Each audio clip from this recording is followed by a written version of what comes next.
Morning to all my students.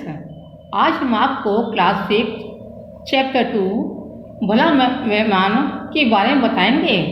भला मेहमान वह होता है जो घर के लोगों की आर्थिक स्थिति को समझकर उसका निदान इस प्रकार करे कि व्यक्ति को किसी प्रकार की ग्लानि भी न हो और उसकी यथासंभव सहायता भी हो जाए। एक संपन्न परिवार के व्यक्ति जब किसी कारणवश आर्थिक रूप से कमज़ोर हो जाता है तो परिवार की मर्यादा को ध्यान में रखते हुए वह कहीं बाहर काम करने नहीं जाता, क्योंकि किसी के यहाँ काम करने पर लोगों को उसकी आर्थिक स्थिति का पता लग जाता है। चैप्टर 2 भला मेहमान। किसी शहर में एक अच्छा परिवार रहता था। उसमें 4 भाई थे। जायदाद और धन दौलत बर्बाद हो चुकी थी। चारों भाई हुनरमंद और पढ़े लिखे थे, फिर भी अपनी पुरानी खानदानी इज्जत के कारण कहीं नौकरी चाकरी या काम धंधा करने नहीं जाते थे। घर में गरीबी दिन ब दिन बढ़ रही थी। धीरे धीरे उन्होंने बीवी बच्चों के सारे जेवर भी बेच डाले। आखिर एक दिन ऐसा आया कि घर में कुछ भी न बचा और खाने पीने के भी लाले पड़ने लगे। अब क्या किया जाए? उनके घर के पास बगीचे में सहजन का एक पेड़ था। उसके फलने का मौसम था। बहुत लंबे लंबे और हरे हरे सहजन लटक रहे थे। जब शाम हो जाती तो चारों तरफ कुछ सन्नाटा सा छा जाता। तब उन चारों भाइयों में से कोई एक उस पेड़ पर चढ़ जाता और फलियों को तोड़कर नीचे गिरा देता। कुछ रात बीते एक कुंजड़ी आती और सारी फलियां खरीद कर ले जाती। इससे जो कुछ बहुत पैसे मिल जाते उन्हीं से परिवार का गुजारा होता है। अब हम इस कहानी के बारे में देख रहे हैं। इस कहानी में एक अच्छे परिवार में 4 भाई रहते हैं। किसी समय वे बहुत संपन्न थे, किंतु उनकी सारी दौलत बर्बाद हो चुकी थी और खानदानी इज्जत के कारण वे कहीं काम धंधा भी नहीं करते थे। उनके बगीचे में सहजन का एक पेड़ था। शाम के सन्नाटे में वे उसकी फलियों को तोड़कर एक कुंजड़ी को बेच देते और उसी से अपना गुजारा करते। दिवाली के बाद एक दिन उनके यहाँ कोई रिश्तेदार आया। उसे उन लोगों की बुरी हालत का पता न था। जब भोजन तैयार हुआ तो बड़े भाई ने बहाना बनाया, आज मेरा सोमवार है, मैं खाना नहीं खाऊंगा। दूसरे ने कहा, मेरे पेट में दर्द हो रहा है, डॉक्टर ने खाने से मना किया है। तीसरे भाई का कहना था कि मुझे अपने दोस्त के यहाँ दावत में जाना है, अतः वह भी शरीक नहीं हुआ। सबसे छोटा भाई घर में आए हुए मेहमान के साथ खाने बैठा। 2 थालियाँ सजाई गईं। जब दोनों खाने बैठे तो बूढ़ी माँ मेहमान से खाने का खूब आग्रह करती, लेकिन अपने लड़के को जरा भी नहीं पूछती और परोसने में भी कंजूसी करती। वह लड़का भी सधा हुआ था। कोई चीज़ परोसने से पहले ही हाथ हिलाकर कह देता, मुझे नहीं चाहिए। अब देखते हैं इस पे क्या कहा गया है। दिवाली के बाद एक दिन उनके यहाँ कोई रिश्तेदार आया। जब भोजन का समय हुआ तो चारों भाइयों में 3 भाई बहाना बनाकर चले गए। सबसे छोटा भाई मेहमान के साथ खाने बैठा। बूढ़ी माँ मेहमान से खाने का खूब आग्रह करती, किंतु अपने छोटे बेटे को भोजन नहीं पूछती थी। इस तरह 2 बार भोजन करने पर मेहमान टाल गया कि ये लोग गरीबी के शिकार हो रहे हैं। फाके कशी के मारे घर की हालत बहुत ख़राब है। खाने पीने की तकलीफ बढ़ गई है, फिर भी इन्हें अपनी फिक्र नहीं। किसी तरह उस दिन रात का खाना खाकर वह मेहमान बरामदे में सो गया। सो क्या गया, वह सोने का ढोंग किया। करीब रात के 10 बजे कुंजड़ी आई। बड़े भाई ने सावधानी से बिल्ली की तरह दबे पैरों से पेड़ पर चढ़कर सहजन की काफ़ी फलियाँ तोड़ी। कुंजड़ी जानती थी कि इस वक्त इनकी गरज है। मैं जो दाम दूंगी वे लेंगे।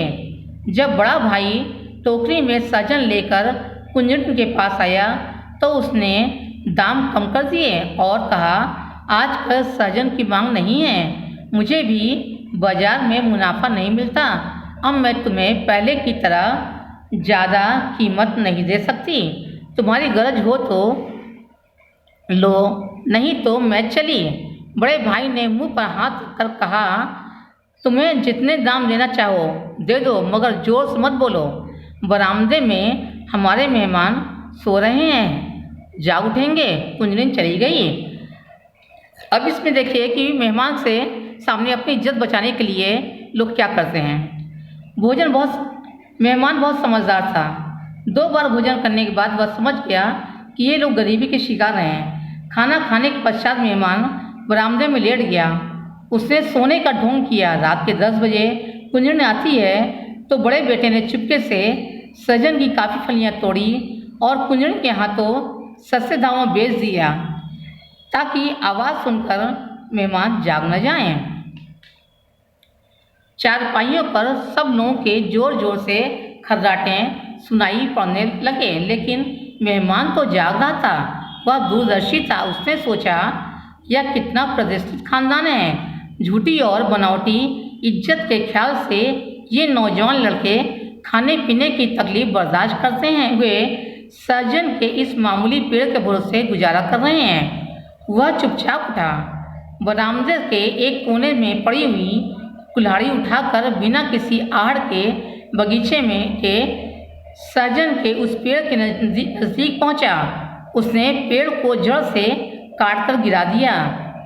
अब इस घर में मेरा रहना ठीक नहीं है, यह सोचकर पाँव फटने से पहले अंधेरे अंधेरे ही वह मेहमान वहाँ से चला गया। सवेरा हुआ। बड़ा भाई उठकर देखता क्या है कि मेहमान बरामदे से गायब हैं और बगीचे में सहजन का पेड़ कटा हुआ है। घर को सहारा देने वाले किसी बुजुर्ग के मरने जैसा मातम छा जाता है। मेहमान नहीं जाता है, वैसा ही उस परिवार में भी छा गया। माँ कहने लगी, वह नाच पीटा कहाँ से आया था, वह रिश्तेदार नहीं, मेहमान नहीं, पिछले जन्म का हमारा कोई दुश्मन था। अगर उसे हमारी बुरी हालत पर इतना तरस आता था तो चुपचाप हमारे घर 8-10 मन अनाज भेज देता। हमारे परिवार का एकमात्र सहारा सहजन का पेड़ उसने क्यों काट डाला। अब क्या होगा, हे ईश्वर। बड़े भाई ने बुढ़िया से कहा, अम्मा, जब तक हमारा बस चला हमने घर की पुश्तैनी इज्जत बचाई, ना किसी की नौकरी की, ना किसी के आगे हाथ फैलाए, मगर अब गुजारा चलना मुश्किल है, कहीं ना कहीं काम ढूंढना ही पड़ेगा। वे लोग अपने घर की इज्जत बचा करके उस मेहमान को बुरा भला नहीं करते हैं, बल्कि काम ढूंढने के लिए तैयार हो जाते हैं। चारपाइयों पर सभी लोग गहरी नींद में सो रहे थे, किंतु मेहमान जाग रहा था। वह समझ गया कि अपनी झूठी और बनावटी इज्जत के कारण ये लोग इस सहजन के पेड़ से गुजारा कर रहे हैं। वह धीरे से उठा और उसे कुल्हाड़ी से पेड़ को काट दिया और सुबह होने से पहले ही मेहमान वहाँ से चला गया। सुबह होने पर जब लोग सहजन के कटे हुए पेड़ को देखते हैं तो उन्हें बहुत दुख होता है। उन्हें लगता है कि एकमात्र सहारा सहजन के पेड़ को उस मेहमान ने काट दिया और घर से चला गया।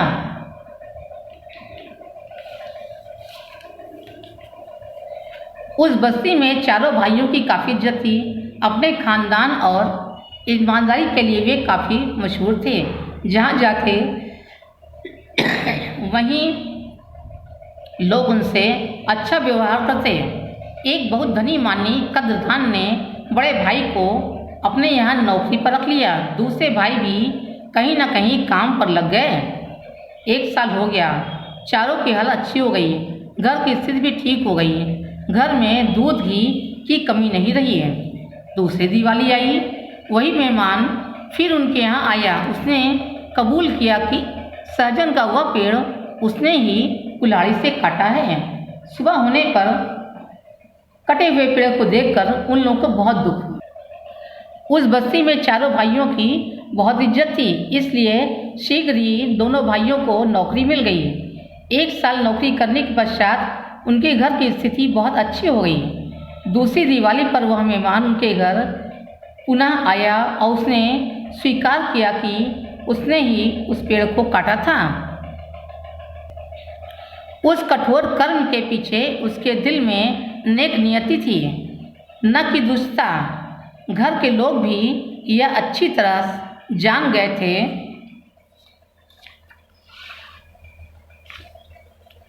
उन चारों भाइयों ने बहुत प्रेम से उस भले मेहमान की खातिरदारी की और उसे विदा करते समय कहा, उस दिन आपने सहजन का पेड़ नहीं काटा, बल्कि हमारी काली और बदकिस्मती को काट कर फेंक दिया। अगर आप हम पर तरस खाकर 8-10 मन अनाज हमारे घर भिजवा देते तो हम और भी नीचे गिर जाते, पूरे बुज़दिल बन जाते। आपने हमारे बगीचे का पेड़ गिराकर हमारी गिरी हुई किस्मत को भी ऊंचा उठा दिया है। दुनिया में भाई बंधु हों तो ऐसे हों। इस कठोर कार्य के पीछे मेहमान के मन में भलाई की भावना थी। इस बात को घर के सभी लोग जान गए थे। इस बार चारों भाइयों ने मेहमान की खूब खातिरदारी की और कहा कि आपने पेड़ काट कर हमारे दुर्भाग्य को दूर कर दिया है। यदि आप पेड़ न काट कर मेरी आर्थिक मदद करते तो हम कायर बन जाते हैं। दुनिया में भाई हो तो आपके समान भाई हों। इस चैप्टर का प्रश्नोत्तर और अभ्यासकार आपको पहले दिया जा चुका है। आज की कक्षा में बस इतना ही। धन्यवाद।